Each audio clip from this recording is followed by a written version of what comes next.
മീൻ പൊരിച്ചത് ഇഷ്ടമാണോ? എന്നാലേ ഇന്ന് നമുക്ക് നല്ലൊരു മീൻ പൊരിച്ചത് ഉണ്ടാക്കിയാലോ? മീൻ പൊരിച്ചതെന്നോ വറുത്തതെന്നോ എന്ത് വേണേലും പറയാട്ടോ. ഇത് കട്ട്ള മീനാണേ. ഇതിങ്ങനെ ഇത്രയും കനം കുറച്ച് അരിഞ്ഞ് വൃത്തിയാക്കി കഴുകി എടുത്തിട്ടുണ്ട് കേട്ടോ. ഇതാണ് നമ്മളിന്ന് പൊരിക്കാൻ പോകുന്നത്. ഏത് മീൻ വേണമെങ്കിലും നമുക്ക് ഈ രീതിയിൽ പൊരിച്ചെടുക്കാൻ പറ്റും കേട്ടോ. ചാളയോ അയിലയോ കട്ട്ലയോ അങ്ങനെ ഏതാണേലും. പക്ഷെ വലിയ മീനാണെങ്കിൽ ഈ ഒരു തിക്നെസ്സിൽ വേണം കേട്ടോ മുറിച്ചെടുക്കാൻ. അപ്പം ഇനി നമുക്ക് മീൻ പൊരിക്കാനുള്ള മസാല ഉണ്ടാക്കാം.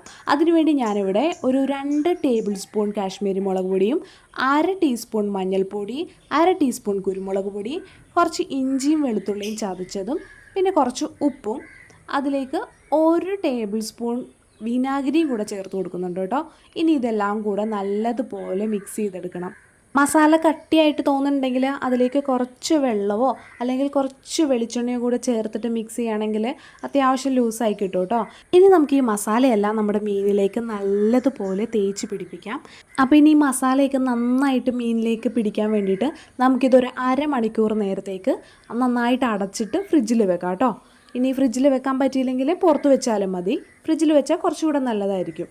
അപ്പോൾ ഇനി നമുക്ക് ഈ മീനൊക്കെ പൊരിച്ചെടുക്കാൻ വേണ്ടിയിട്ട് മീൻ പൊരിക്കാനുള്ള ചട്ടി അടുപ്പത്ത് വെച്ച് ചട്ടി ചൂടായി വരുമ്പോൾ അതിലേക്ക് കുറച്ച് വെളിച്ചെണ്ണ ഒഴിച്ച് കൊടുക്കാം. പിന്നെ കുറച്ച് കറിവേപ്പിലയും കൂടെ ചേർത്ത് കൊടുത്തതിന് ശേഷം നമ്മൾ മാഗ്നേറ്റ് ചെയ്ത് വെച്ചിരിക്കുന്ന ഓരോ മീനും നമുക്ക് ഈ ചട്ടിയിലേക്ക് നിരത്തി വെച്ച് കൊടുക്കാം കേട്ടോ. അപ്പോൾ ഈ മീൻ പൊരിക്കുമ്പോൾ ഉണ്ടല്ലോ മാക്സിമം നമ്മൾ വെളിച്ചെണ്ണ എടുക്കാനായിട്ട് നോക്കണേ. എന്നാലും നമുക്ക് ആ മീനിൻ്റെ യഥാർത്ഥ ഒരു ടേസ്റ്റ് കിട്ടുള്ളൂ. വെളിച്ചെണ്ണയിൽ നമ്മൾ പൊരിച്ചെടുക്കുന്ന മീനിന് ഒരു പ്രത്യേക ടേസ്റ്റ് ആയിരിക്കും കേട്ടോ. നിങ്ങളൊന്ന് ട്രൈ ചെയ്ത് നോക്കേ. ഓയിലിലാണ് പൊരിക്കണമെങ്കിൽ ഒരു ദിവസം ഒന്ന് വെളിച്ചെണ്ണയിലൊന്ന് പൊരിച്ച് നോക്ക്. പിന്നെ നിങ്ങൾ അങ്ങനെയേ പൊരിച്ചെടുക്കുള്ളൂ.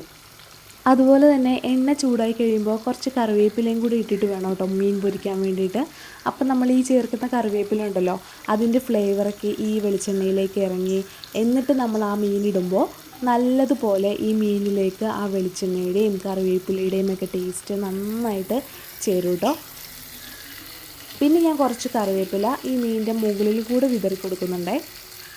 അപ്പോൾ നമ്മൾ ഈ മീൻ മറിച്ചിട്ടിട്ട് വേവിക്കുമല്ലോ, ആ സമയത്ത് ഈ ഒരു കറിവേപ്പിലയുടെ ഫ്ലേവറും കൂടെ നല്ലതുപോലെ ഈ മീനിലോട്ടൊക്കെ നന്നായിട്ട് വരും കേട്ടോ. ഒരു ലോ ഫ്ലെയിമിൽ ഒരു 10 മിനിറ്റ് വീതം നമുക്ക് 2 സൈഡും നല്ലതുപോലെ വേവിച്ചെടുക്കാവേ. അപ്പോൾ നമ്മുടെ മീൻ പൊരിച്ചത് ഇവിടെ റെഡി ആയിട്ടുണ്ട്.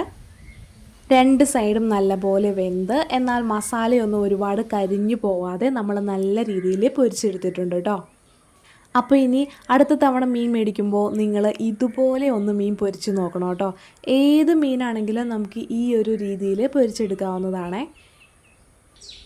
അപ്പം നമ്മുടെ ഈ സ്പെഷ്യൽ മസാലക്കൂട്ടും വെളിച്ചെണ്ണയും കറിവേപ്പിലയും ഒക്കെ ചേർന്ന് നല്ല ടേസ്റ്റി ആയിട്ടായിരിക്കും നമുക്ക് ഈ മീൻ പൊരിച്ചത് കിട്ടുക. അപ്പോൾ എല്ലാവരും ഒന്ന് ട്രൈ ചെയ്ത് നോക്കിയിട്ട് അഭിപ്രായം കമൻറ്റ് ചെയ്യണം കേട്ടോ. Bye from it's me കില്ല.